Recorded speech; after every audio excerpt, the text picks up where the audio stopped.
दोस्तों, इंडिया में ना इंश्योरेंस लेने वाले लोग बहुत है, बट इंश्योरेंस को समझने वाले लोग बहुत कम है।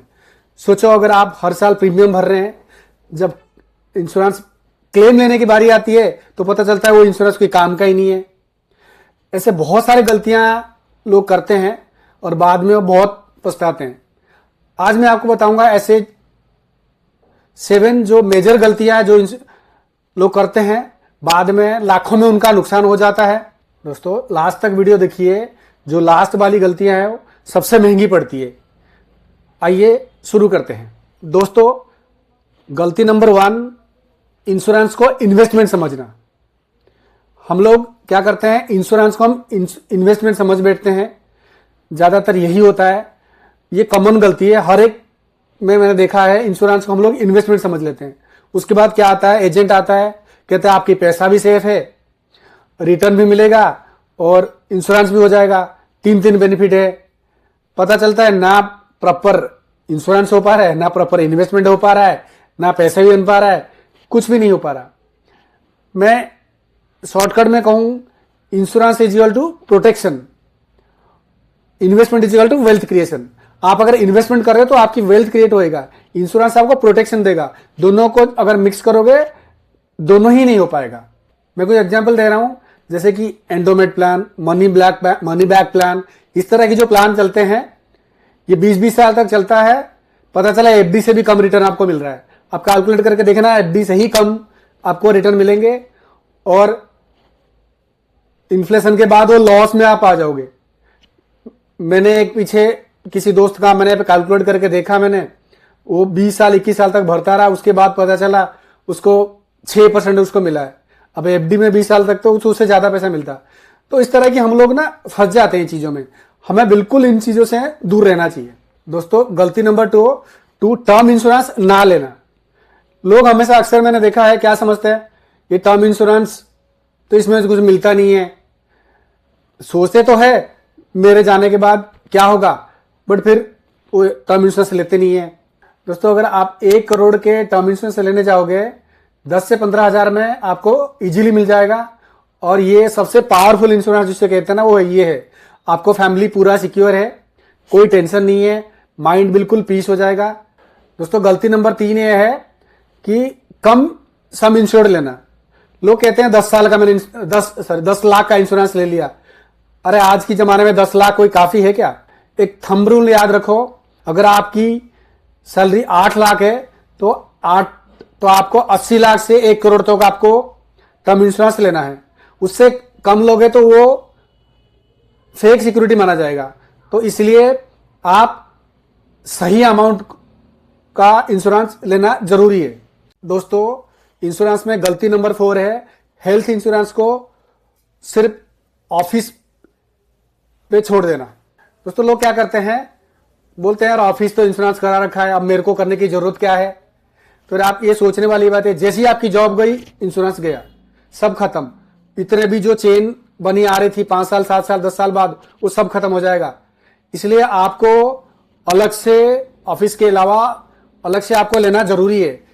रिटायरमेंट का सब कुछ जीरो, आपको सारी कोई फिर ऐसी डिजीज कवर नहीं होंगे, 3 साल 4 साल लग जाते हैं। तो इसलिए मेरा रिक्वेस्ट है सबको, ऑफिस के साथ साथ आप अलग से इंश्योरेंस लो। या तो आप ऐसे ऑफिस से रेम्बर्स टाइप का ले लो कि पूरी फैमिली का ले लेंगे। आप ऑफिस में आप ये प्रपोजल ले सकते हैं, मैं पूरी फैमिली का ले रहा हूं, मुझे आप मेरा जो शेयर है मुझे दे दीजिए, मैं अपनी पूरी फैमिली के साथ ले रहा हूं। ये सबसे बेस्ट प्लान है। अगर ऐसे नहीं हो पाता तो आपको अलग से एक प्लान लेना बहुत ही जरूरी है। दोस्तों, गलती नंबर 5, पॉलिसी डॉक्यूमेंट पढ़े बिना साइन करना। दोस्तों, एजेंट क्या करता है, पॉलिसी बेचने के चक्कर में वो क्या करते हैं, बस आप साइन कर दो, बाकी तुम्हारी से संभाल लूंगा, सब चीजें कवर है। फिर आप क्या करते हैं, इग्नोर कर देते हो, यार अपना जानकार है, वो सब कुछ पता है उसको। उसके बाद वो बहुत सारी दिक्कत आती है, जैसे कि वेटिंग पीरियड हो गया, प्री एग्जिस्टिंग डिजीज कवर होना ना होना, जैसे रूम रेंट लिमिट और एक्सक्लूजेशन, बहुत सारी चीजें ये सब मेंशन होती है पॉलिसी में। तो आपको हर एक चीज पढ़ना जरूरी है। पता चला आप एडमिट हो गए, आपको रूम रेंट लिमिट, आप सिंगल रूम ऐसे रूम में नहीं ले सकते, या बहुत सारी एक्सक्लूजन लग जाती है, कोई ऐसी डिजीज आती है, क्रिटिकल इलनेस आती है, तो ये तो 3 साल बाद कवर होना है, यार इस पॉलिसी में तो ये लिखा हुआ है।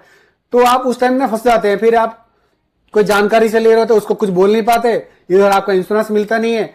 तो इसलिए मैं कह रहा हूं आप बिल्कुल ढंग से पढ़ के, जो मेन पॉइंट है ना उसको ढंग से पढ़ के, या तो उसको बोलो भाई मेन पॉइंट मुझे पढ़वा दे, इसे पढ़वा के ही लेना, वरना आप आगे जाके बहुत बुरी तरह फंस सकते हो। इस तरह मैंने कई केसेस देखे हैं, तो इनको फिर क्लेम में रिजेक्शन आती है तो परेशान होता है, ये खराब है वो खराब है। अरे पहले ही जब पढ़ते टाइम थोड़ा बहुत 15-20 मिनट एक्सरसाइज कर लो, आपको सारी चीज क्लियर हो जाएगी। ये सबसे रिक्वेस्ट है, जरूर आप इंश्योरेंस की जो भी एक्सक्लूजन है, जो भी कवर होते हैं, वो सिर्फ पढ़ के ही लेना है। दोस्तों गलती नंबर 6, नॉमिनी अपडेट ना करना। दोस्तों कई बार होता है कि आपकी शादी नहीं होती है, उस टाइम में आपके माँ बाप नॉमिनी होते हैं, अब कि उससे शादी होने के बाद हम क्या करते हैं, नॉमिनी अपडेट नहीं करते। जो आप ऊपर रियल डिपेंडेंस है, आप उनको नॉमिनी बनाना पड़ेगा। मान लो पुरानी पॉलिसी कोई चल रहा है, तो आपको कुछ भी करके जो आपके ऊपर डिपेंड है, आपकी वाइफ है, आपकी बच्चे हैं, उनको नॉमिनी आप जरूर बनाइए। बाद में फिर लीगल इश्यूज आते हैं, बहुत सी सारी इश्यूज आ जाते हैं, आपस में कुछ भी होती है, कोई मेजर इवेंट के बाद आपको नॉमिनी अपडेट करना ही करना है। ये कभी नहीं भूलना, नहीं तो आपके जाने के बाद आपके पैसा सही पर्सन को नहीं मिल पाएगा, फिर आपको ये इंश्योरेंस लेने का कोई फायदा नहीं है। दोस्तों गलती नंबर 7, एजेंट के भरोसे सब कुछ छोड़ देना। दोस्तों देखो, मैं ये नहीं कह रहा कि एजेंट बुरा है, उसका भी कुछ प्रायोरिटी है, उसका मेन प्रायोरिटी कमीशन है, कई बार चीजें वो स्किप कर जाता है, आपको बताता नहीं है। आपको उससे क्लैरिटी लेनी है, आपको प्रोटेक्शन के बारे में, क्लैरिटी के बारे में, क्लेम सेटलमेंट बारे में डिटेल में उसको पूछना है। आपको कहीं हाथ पैर मारना है, आज के टाइम में इंटरनेट के जमाने पे आप हाथ पैर मार के कुछ सीखो, सब चीजें आपको सीखना पड़ेगा। क्वेश्चन पूछो, कुछ भी डाउट हो मन में, आप एजेंट से पूछो कि भाई ये कैसे हो सकता है, क्लेम सेटलमेंट कैसे मिलेगा, कोई भी इश्यूज हो आप खुल के बात करो, आप चीजें पढ़ो, उसके बाद आप चीजें लो। इसके अलावा मैं कुछ चीजें बता रहा हूं, आप ये चीजें चेकलिस्ट आप लिख लेना, लिख के रख लेना। टर्म इंश्योरेंस मतलब आपको इनकम बेस लेना है, आपका इनकम का 10 से 15 गुना मल्टीप्लाई करके लेना है। उसके बाद हेल्थ इंश्योरेंस मतलब आपका ऑफिस का भी प्लस पर्सनल का।